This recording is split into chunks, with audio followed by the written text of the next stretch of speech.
Hello friends, welcome to my YouTube channel Joshi's finance. Friend, आज हम इस वीडियो के माध्यम से एक ऐसे सब्जेक्ट पर डिस्कस करेंगे जो हालिया समय तक बहुत सारे भारतीयों के लिए प्रायोरिटी एरिया नहीं था, लेकिन thank to digital India mission as well as financial inclusion का, जिसकी वजह से ऐप बेस्ड बैंकिंग का क्रेज लोगों में बढ़ा है और ऑनलाइन बैंकिंग को एक नई दिशा और गति मिली है। लेकिन इन सब के बावजूद भी हमारे देश में अभी तक ऐसे लोगों की गिनती बहुत ज़्यादा है जो इस फाइनेंशियल आउटरीच का फ़ायदा पूरी तरह अपने आप को फाइनेंशियली सिक्योर करने में नहीं कर पा रहे हैं। फ्रेंड, जैसे ही हम कोई जॉब करना शुरू करते हैं, चाहे वो प्राइवेट जॉब हो या कोई गवर्नमेंट जॉब हो या आपका कोई छोटा मोटा व्यवसाय ही क्यों ना हो, तो हमें एक इनकम जनरेट करना शुरू करते हैं। फ्रेंड, हम सब लोग कुछ ना कुछ हद तक सेविंग और इन्वेस्टमेंट की पावर को तो समझते हैं और सेव भी करना चाहते हैं, लेकिन प्रत्येक महीने की शुरुआत में जब हमारे बैंक अकाउंट में सैलरी क्रेडिट होती है तो इसके कुछ दिनों बाद हमें फील होता है कि हमारी सैलरी तो हमारे खर्चों को ही पूरा करने में असमर्थ है, जिस वजह से हम सेविंग और इन्वेस्टमेंट की जर्नी को ही शुरू नहीं कर पाते।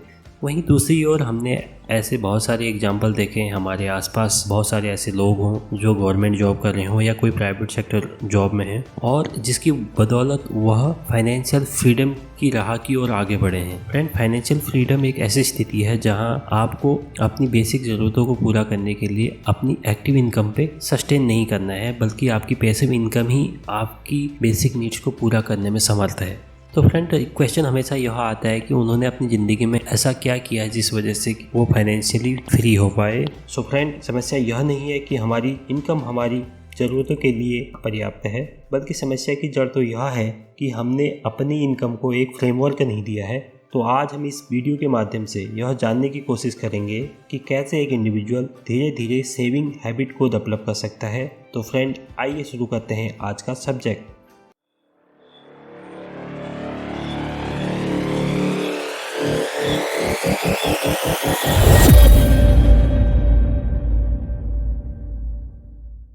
नाउ फ्रेंड्स, अब मैं आपको सेविंग के रिगार्डिंग एक फ्रेमवर्क देना चाहता हूँ, क्योंकि जब तक आप अपने आप को किसी फ्रेमवर्क से नहीं बांधेंगे तब तक आप एक सेविंग की हैबिट को डेवलप नहीं कर पाएंगे। फ्रेंड, जिस फ्रेमवर्क की मैं बात कर रहा हूँ उसको फाइनेंशियल वर्ल्ड में 50-30-20 रूल से जाना जाता है। यह 50-30-20 रूल बिगिनर लेवल के लिए है या उन लोगों के लिए है जिन्होंने अभी तक कोई सेविंग की आदत डेवलप नहीं की है या जिनको सेविंग करना एक बहुत ही कठिन कार्य लगता है। और दूसरा फ्रेमवर्क इसी फ्रेमवर्क का एडवांस रूप होगा जो बेसिकली उन लोगों के लिए है जो फाइनेंशियली डिसिप्लिन है और अपनी सैलरी में से कुछ ना कुछ पार्ट रेगुलरली सेव कर रहे हैं। तो आइए इनके बारे में विस्तार से चर्चा करते हैं। Now friend, as per 50-30-20 rule, हमारी इनकम का 50% हिस्सा जो होगा वह हमारी बेसिक नीड्स की तरफ जाएगा। उन बेसिक नीड में सपोज हम किसी किराए वाले मकान में रह रहे हैं तो हमें उसका किराया देना बहुत ज़रूरी हो जाता है, तो उस केस में हमारा जो भी किराया जाएगा वो हमारी 50% इनकम का पार्ट होगा। इसके अलावा अगर हमने कोई घर खरीदा हुआ है, उस घर की कोई EMI चल रही है, तो वह EMI भी हमारी इसमें सैलरी की 50% से जाएगी। इसके अलावा जो भी हम अपने खाने पीने पे खर्च करते हैं वह भी इस 50% का हिस्सा होगा। इसके अलावा अगर हम अपने घर से ऑफिस से घर तक कम्यूट करते हैं तो उस कम्यूटेशन में जो भी खर्चा आता है वह भी हमारे 50% का हिस्सा होगा। इसके अलावा हमारी बेसिक ज़रूरत में क्लॉथ सबसे इम्पोर्टेंट है, क्लॉथिंग पे जो भी खर्चा करते हैं वह भी आपकी 50% का ही एक हिस्सा होगा। इन सब के अलावा भी हम बहुत सारी बिल पेमेंट करते हैं। उन बिल में हमारे इलेक्ट्रिसिटी बिल आ गया, हमारे वाटर का बिल आ गया या हमारी किसी गैस का बिल है, और फ़ोन और इंटरनेट बिल जो आजकल एक नया बिल के तौर पर उभरा है वह भी हम इस 50% बेसिक नीड्स में से पूरी करेंगे। मैं सिंपल कैलकुलेशन के लिए मान के चलता हूँ कि अगर कोई गवर्नमेंट और प्राइवेट सेक्टर में जॉब कर रहा है तो उसकी बेसिक सैलरी एटलीस्ट 30,000 होगी। तो अगर मैं मान के चलूँ 30,000 का 50% दैट इज 15,000 रुपीज़ हम अपनी इनकम का बेसिक नीड्स पे खर्च करेंगे। नाउ जो दूसरा पार्ट है इस 50-30-20 रूल का कि हमारा 30% ऑफ आवर इनकम वो हमारी वांट हम उन पे खर्च करेंगे। इन बेसिक इच्छाओं में हो सकता है कि आपकी कार लेने की इच्छा रही हो तो आप सिस्टमेटिकली उसके लिए सेव कर रहे हो। जो भी उस कार लेने में जो भी खर्चा आएगा वह आप उसको अलग तरीके से इस 30% इनकम में से पार्क करेंगे। उसके अलावा अगर आपने कोई वैकेशन के बारे में सोचा है, अगर आप अपनी फैमिली के साथ कोई वैकेशन की प्लानिंग कर रहे हैं तो उस वैकेशन में भी जो भी खर्चा करेंगे ये 30% का पार्ट होगा। इस सब के अलावा भी अगर हम कोई फैमिली फंक्शन अटेंड कर रहे हैं तो हमें उसके लिए एक्सपेंसिव क्लॉथ लेने की जरूरत पड़ती है। क्लॉथ सेगमेंट को मैं ऑलरेडी अपनी बेसिक नीड में कैटर कर चुका हूँ। इसके अलावा भी कभी कभी हमें लगता है कि हमारी कुछ फैमिली फंक्शन है जिसमें हमें एक्सपेंसिव क्लॉथ पहनने की ज़रूरत आएगी, तो वह जो भी एक्सपेंसिव क्लॉथ पे खर्चा होगा वह हमारी 30% का ही हिस्सा होगा। इसके अलावा हम हो सकता है कि हमारी कोई इच्छा रही है कि वो कोई हम कंज्यूमर इलेक्ट्रॉनिक गुड्स खरीदें या कोई ऐसे गैजेट्स खरीदें जो हमारे लिए बहुत ज़रूरी है। हमने कभी इच्छा रखी कि हमें कोई बढ़िया सा फ़ोन चाहिए, हमें कोई बहुत अच्छा कोई लैपटॉप चाहिए, या हमें कोई कंज्यूमर इलेक्ट्रॉनिक्स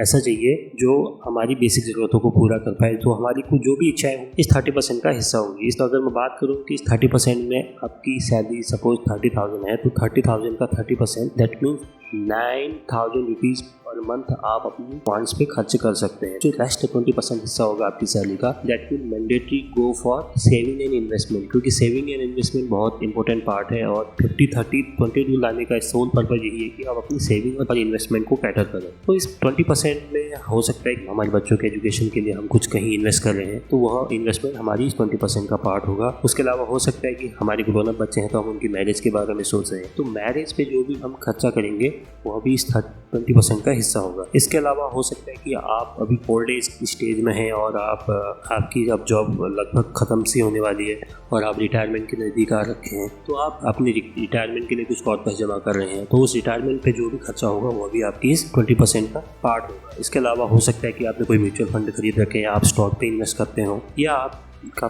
कोई गवर्नमेंट PF चल रहा हो, तो वह जो भी खर्चा होगा that will also be battered through this 20% income. तो आप फ्रेंड अगर आप गौर करें तो इस 50-30-20 रूल्स के अकॉर्डिंग हमारी सारी ज़रूरतें, हमारी बेसिक नीड और जो सबसे इम्पोर्टेंट है, सबसे जो बेसिक नीड है कि हम इस 50-30-20 रूल में हम अपने सेविंग को हमने इंक्लूड कर रखना ना। फ्रेंड जैसे जैसे हमारी जॉब बढ़ती है, जैसे जैसे हम जॉब में लंबे समय तक रहते हैं, तो हमें एक इंक्रीमेंट मिलता है और हमारी सैलरी भी उस अनुसार समय के साथ साथ हमारी सैलरी में भी कुछ बढ़त आती है और कुछ इंक्रीमेंट आता है। तो जैसे जैसे हमारी सैलरी में इंक्रीमेंट आता है तो मुझे नहीं लगता है कि ये 50-30-20 रूल जस्टिफाइड रहेगा, क्योंकि हमारी समय के साथ साथ प्रायोरिटीज़ भी बढ़ती हैं, हमारे रिस्पॉन्सिबिलिटीज़ भी बढ़ती हैं। तो ये 50-30-20 रूल उस समय के लिए लॉजिकली नहीं रहेगा ना। हमारी सैलरी जो अभी 30,000 रुपीज़ थी और इसमें एक इंक्रीमेंट हो गई कुछ सालों बाद, ये 50,000 रुपीज़ हो गई है। तो इस 50,000 रुपीज़ को अब हम 50-30-20 रूल के हिसाब से डिवाइड करें तो यह एक ये जस्टिफाइड नहीं लगता है। तो नाउ मैं अब क्या करूँगा, मैं अब इस 50-30-20 रूल को रिवाइज करके 40-20-40 रूल पे कन्वर्ट कर दूँगा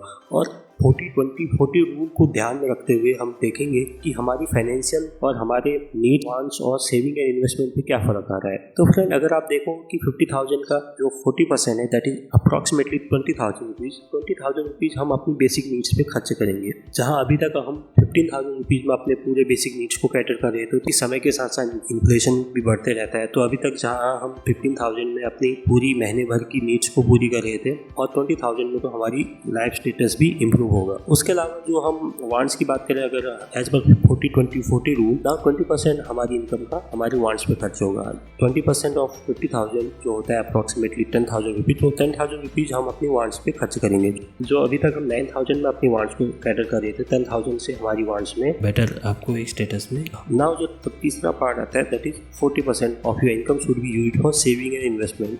तो जैसे कि मैं पहले बताया कि समय के साथ साथ आपकी प्रायोरिटीज और रिस्पॉन्सिबिलिटी में बहुत बड़ा बदलाव आता है। तो जैसे जैसे आपकी उम्र बढ़ेगी, जैसे जैसे आप अपने जॉब में मैच्योर होते रहेंगे, तो आपकी सेविंग का पार्ट, सेविंग एंड इन्वेस्टमेंट का पार्ट भी उसी अनुरूप बढ़ते रहना चाहिए। अब हम देख पा रहे हैं कि हम जहां पहले 50-30-20 रूल के अकॉर्डिंग हम ओनली 20% रुपीज़ इन्वेस्ट करते थे और सेव करते थे अपने फ्यूचर के लिए, नाउ हम 40% दैट इज 20,000 रुपीज़ अप्रॉक्सीमेटली हम अपनी सैलरी का सेविंग और इन्वेस्टमेंट पे यूज़ करेंगे। तो there is a vast change, क्योंकि हमारी बेसिक नीड्स तो सिमिलर रहनी है, हमारी बेसिक नीड में भी हम कुछ ज़्यादा कैटर कर पा रहे हैं। इसके अलावा हमारी 30% अगर आप देखो तो हमारी वांट्स भी सिमिलर पैटर्न के हिसाब से बदल रही है और हम उस पर भी ज़्यादा फंड डिप्लॉय कर रहे हैं। इसके अलावा भी अगर आप 40-20-40 रूल के हिसाब से अगर चलो तो हमारी सेविंग में भी एक गजब का इम्प्रूवमेंट हमने देखने को देखा है। तो फ्रेंड इस 40-20-40 रूल के अकॉर्डिंग हम देख पा रहे हैं कि हम ज़्यादा पैसा अपने सेविंग की ओर ज़्यादा डिप्लॉय कर पा रहे हैं और हमारी लाइफस्टाइल भी सही तरीके से चल पाएगी। सो फ्रेंड 40-20-40 जो रूल है यह उन लोगों के लिए बेसिकली डिजाइन है जो एक सेविंग की हैबिट पहले से डेवलप कर चुके हैं और एक फाइनेंशियल डिसिप्लिन फॉलो करते हैं, या